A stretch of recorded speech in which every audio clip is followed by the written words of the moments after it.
Саламатсыңарбы?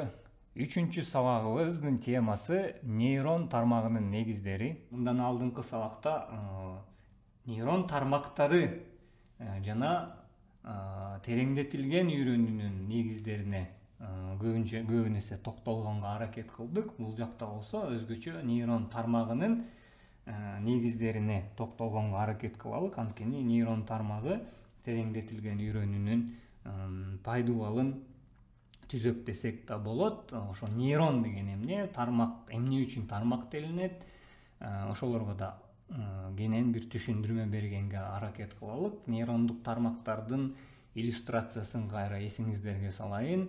Маалыматтардын кирилген жагы бар, анан ушул маалымат кирилгенден кийин сансыз катмар десек да болот.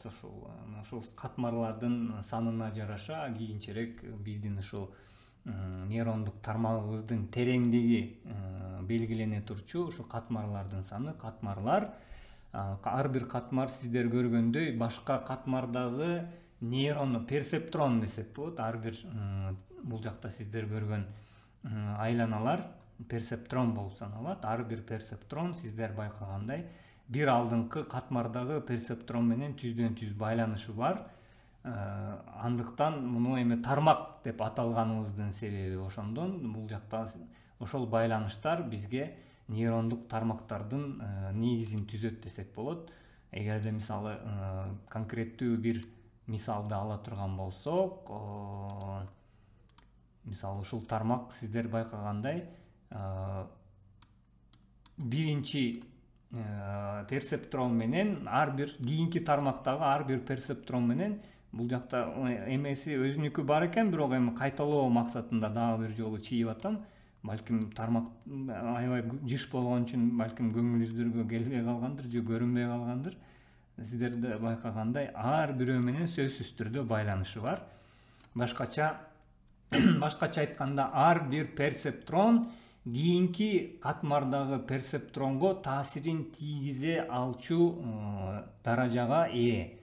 Андыктан бул эсептөө иштери, эми бул жактагы суммардык иштер кийинки темаларды дагы токтолгонго аракет кылабыз. Бул персептрондун ичиндеги чыга турчу жыйынтык кийинки персептрондун чыгара турчу жыйынтыгына таасирин тийгизгени, таасирин тийгизбегендиги дагы бир четинен таасирин тийгизет деп эсептесек болот. Анткени эгер таасир тийгизбесе, анда аны эсепке албайбыз. Демек, ошондо эсепке албоо таасирин тийгизди десек болот. Мындан алдыңкы сабакта эсиңиздерде болсо сигмоида нейронуна токтолдук элек. Сигмоида нейрону жалгыз гана 0 жана 1 эмес, ошондо бул таасирин тийгизсин же тийгизбесин эмес, ортодо тийгизиши мүмкүнчүлүгүн 0 жана 1-дин ортосундагы баардык ыктымалдыктарды дагы эсептей турган негизде өткөрүп берүүсү. Андыктан күн өткөн сайын нейрондук тармактар татаалдашып баратат десек да болот. Эми мындан кийин бул жакта албетте сиздерге эң примитивдик түрдө түшүндүрүп бергенге аракет кылып атам. Негизги идея бул жакта маалымат кирет. Маалымат киргизгенден кийин бул эң башындагы көбүн эсе кийин дагы токтолобуз. Мисалы X1 менен бериле турчу маалымат биринчи катмарда өзүнүн салмагы менен көбөйтүлгөндөн кийин биринчи катмарда бир жыйынтык чыгат. Кийинки катмарга биринчи катмардын толугу менен чыккан жыйынтыгынын таасири экинчи катмарга тийгизет. Ошондо биринчи L1 дейбиз, биринчи катмар, бул болсо L2 десек болот. Экинчи катмар, үчүнчү катмар, анан сиздерде байкагандай бул катмарлардын саны чексиз. Бул эми бул тарапка кете берет. Андыктан ар бир катмар кийинки катмардын чыгара турчу натыйжасына таасирин тийгизет дагы. Ошол таасирин тийгизүү процесси ошол нейрондук биздин мээбиздеги иштеп жаткан нейрондорго окшоштурулган үчүн ошо нейрондук тармактар дейбиз. Тармак деп аталганын себеби сиздерде байкагандай ар бир персептрон кийинки персептрон менен кадимкидей байланыш ичинде. Бул персептрон дагы ар бир кийинки персептрон менен байланыш ичинде. ошондо активация дейбиз, кийинки перцептрондун активациясын активация болобу же болбойбу деп чечим чыгарат. Ошол чечимдин натыйжасында бул катмар бир чечим чыгарат, андан кийинки катмарга өзүнүн чечимин чыгарып берет. Ушунун натыйжасында анан бизге жыйынтыктар чыгышы мүмкүн. Y2 дейлик. Ошондо Y тамгасы менен көбүн эсе мындан алды сабактарда дагы белгилек. Анан көбүн эсе Y тармагы акыркы мезгилдерде ушундай вектор менен белгиленип калышы мүмкүн. Ошондо чыккан жыйынтык кайра артка бир таасирин тийгизбейт деген түшүнүктү берет. Эгерде Y тамгасынын үстүндө бир эле тараптуу эмес, арткы тарапка да көрсөтүлгөн стрелка болсо, анда бул кайрадан чыккан жыйынтык кийинки эң акыркы катмарга дагы өзүнүн жообун кайтарып, кайра иштөө процессин же болбосо эсептөө процессин кайрадан жандандырганга мүмкүнчүлүгү бар дегенди дагы түшүндүрөт. Андыктан муну дагы эске алып жүрөлүк. Эң биринчилерден болуп негизи перцептрон идеясын Франк Розенблат деген байкебиз ошондо 1950-жылдары Intelligent Automation 58-жылы Intelligent Automation деген бир макаласында ошо негизги аракети эмне эле, сиздер да бул иллюстрацияда көргөндөй, ошол мезгилдеги компьютер, ошол мезгилдеги адам, азыркы мезгилдеги деле адамга окшош мээси бар. Ошол мээсинин иштөө принцибин компьютерге өткөрүп берүү аракети эле. Ошол Research Trends журналында The Design of an Intelligent Automation деген биринчи аракет. Кийин ошол өзүнүн ошол макаласында мээни имитациялоо аракети катары көрсөттү. Перцептрон адам мээси тарабынан маалыматты кабыл алуунун математикалык же компьютердик модели деп аныктама да берди. Анан азыркы учурда ошондо сиздер байкагандай mosaic of sensory points дейт. Мындай X тамгасы менен келе турган информацияны кийинки перцептрондо кандай кабыл алынган болсо, эң аягындагы жыйынтык чыгара турчу бир модельде ошо эң акыркы жыйынтык сигналы кайсыл перцептрондун кайсыл функцияларынан алынат деген бир модельдин негизинде иштелип чыккан бир түшүнүк десек дагы болот. Бирок акыркы биз колдонуп жаткан, азыр сиздерге түшүндүрүп бергенге аракет кылып жаткан нейрондук тармактарды Джеффри Хинтон деген илимпоз, азыркы учурда Канадада Торонто университетинде профессор. Ошондо маалымат киргизилет, анан ар бир киргизген маалымат кийинки тармактагы же болбосо кийинки катмардагы нейронго таасирин тийгизет. Ал нейрон андан кийинки катмардагы нейронго таасирин тийгизет. Ошентип отуруп тармактар түзүлөт. Анан акырында биз бир жыйынтык ала алабыз деген түшүнүктү эң биринчилерден болуп Джеффри Хинтон киргизет. Анан ошол нейрондук тармактар негизи түшүнүгүн дагы жасалма нейрондук тармак десек болот. Ошондо artificial neural network, тереңдетилген үйрөнүү деген эки терминологияны ошол биздин жашообузга киргизген илимпоз. Тереңдетилген үйрөнүүнү дагы мындан алдыңкы сабактарда камтыдык элек. Ушул ортодогу катмарлардын санына жараша ушул тереңдетилген үйрөнүү деп эсептелинет. Катмарлардын саны көп болушу мүмкүн, андыктан терең үйрөнүү жүргүзүлөт. Маалымат иштетүү процесси өтө татаалдашат десек болот. Бул жакта мындан алдыңкы сабактарда дагы өзгөчө эми ушул нейрондордун ортосунда кандайча маалымат жүрөт? Албетте нейрондордун ортосунда, перцептрондордун ортосунда десек туурараак болот. Математикалык модельдеги сандар гана жүрөт, бирок ошол эмне сандар экен дегенди бир визуалдаштыруу жаатында аракет кылалык бул жакта. Мындан алдыңкы слайдтарда белгиледик элек, эгерде Y биздин жыйынтык болсо, мисалы сүрөттү көрсөткөндөн кийин сүрөттө ким экенин кайсыл жаныбар көрсөтүлгөнүн эгерде биздин нейрондук тармак программалык аппарат тааный турган болсо, анда өзүнө бир модель чыгарып алат деп мындан алдыңкы сабактарда камтыдык элек. Модель чыгарат дегенде ошондо ар бир маалымат киришин сүрөттү көрдү. Сүрөттү көргөндөн кийин мисалы көзүнүн түзүлүшү x1 болушу мүмкүн. Ошонун моделдин негизинде мына бул көзүнүн түзүлүшү, мышыктын көзүнүн түзүлүшү десек болот. x1 деген бир жыйынтыкка келди. Башынын түзүлүшү мисалы x2 болушу мүмкүн. Кулактарынын түзүлүшү x3. Ушинтип отуруп мышыкка таандык мисалы муруттары бул жакта чагылган эмес, бирок муруттарынын болушу мисалы x4, бияка x4 десек болот, мисалы x4. Ушинтип отуруп ар бир куйругу x5 турушун мисалы буту бар десек болсо, бир буту жана оң жана сол буту деп ушунда xmге чейин бара турган сансыз өзгөчөлүктөрдү компьютер өзүнө бир модель катары чыгарып алгандан кийин ушунун негизинде анан кийин мышыкты таануу боюнча өзүнө бир функционалдык же болбосо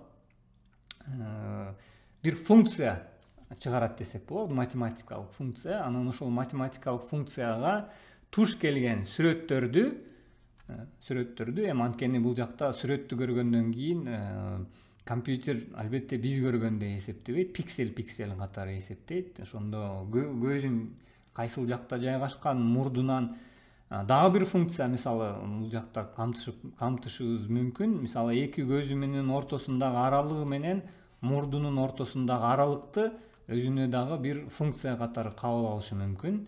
Эми азыр мен мунун баарын болжолдоп жатам. Албетте муну компьютердик модельди же болбосо жасалма интеллект моделин, нейрондук тармак моделин иштеп чыгарып аткан импоздор, адистер көбүн эсе ушундай өзгөчөлүктүү бир канча эмелерди чыгарып алып, кээ бир жана жаныбарларга таандык болгон нерселер чыгарышы мүмкүн. Ошондо мисалы эки кулагынын ортосундагы аралык, мисалы эки көзүнүн ортосундагы аралык менен болгон пропорция дагы бир функция катары бияка x2 же болбосо x мисалы 16 деп келиши мүмкүн. Ушул сымал эми сиз муну өзүңүздөр дагы фантазияңызга ылайыкташтырып уланта берсеңиздер болот. Ушул сымал функцияларды киргизет дагы, анан биздин моделибиз мына x1, x2, x3 ушинтип келип суммаларды чыгарып, ошонун суммасынын негизинде анан бул мышыкпы же мышык эмеспи деген эки жооп чыгарышы мүмкүн. 0 жана 1 болушу мүмкүн дедик элек. Бирок 0 жана 1 болбой калышы мүмкүн. Ортодо башка жыйынтыктарды чыгарышы мүмкүн. Бирок биз эң акырында мышыкка 100% 1 дегени 100% мышык экенине ишенген учур десек болот. Же болбосо 0,9% мышык болуп калышы да мүмкүн. Бул дагы негизи биз каалаган жыйынтык десек болот. Ошол y саны анан бизге мышык же мышык эмес деп бир жооп кайтарат бир сүрөттү көргөзгөндө. Ошондо бул x дегендер, эсиңиздерге сала кетсем, мындан алдыңкы сүрөттө ошол мышыкка таандык функциялар, мышыкка таандык сүрөттөгү өзгөчөлүктөр десек болот. Ошол өзгөчөлүктөрдүн анан салмагы дагы болот. Мисалы мындан алдыңкы функцияларды эгерде эсиңиздерге кармай турган болсок, мисалы эки көзүнүн ортосундагы аралык менен эки уланын ортосундагы аралык негизи мышыкка таандык бир аябай кандай десем спецификалык бир өзгөчөлүк болушу мүмкүн. Андыктан ушул өзгөчөлүктүн салмагын 1 кылып коюшубуз мүмкүн. Бул 1 деген эң көп түрдө, эми ушул салмакты, ушул функцияны негизинен дайым эсте ала жүр дегенди түшүнүшүбүз мүмкүн. Кулагынын бардыгы негизи эми көп эле жаныбарлардын кулагы бар. Кулагы бар дегенибиз балким бул жакта x2 кулагы бар, бирок эми баарыныкы эле кулагы болгон үчүн аны мисалы 0,2 деп эсептешибиз мүмкүн. Ошол кийин биздин модельди ушул салмактардын негизинде оңдоп түздөөгө бир курал жаратабыз дагы, кийин моделибизди ушунун негизинде анан бизге биз каалагандай жыйынтык бере турган деңгээлге алып келишибиз мүмкүн. Эми бул бир алдыңкы биздин нейрондук тармактын бир аз кандай комплекстештирилген түрү десек болот. Ошондо кириш маалыматыбыз бар дедик. Бул жакта ар бир персептрондун өзүнө таандык салмагы, персептрондун кийинки персептронго өтүп бараткан функциясында өзүнө сандык бир салмагы бар. Анан бул кийинки персептронго бир активация функциясы өткөрүп бергенден кийин бул биринчи катмардагы чыгарылган чечим экинчи катмардагы чыгарыла турган чечимге таасирин тийгизет дагы. Экинчи катмар үчүнчү катмарга ушинтип отуруп эң акырында бизге чыга турчу жыйынтыктар бир сумма негизинде чыгышы мүмкүн. Албетте мындан алдында башында белгилеп кеткендей, мисалы Y3 бизге мисалы чыгарылган мисалы 0,5 бул ит болушу мүмкүн.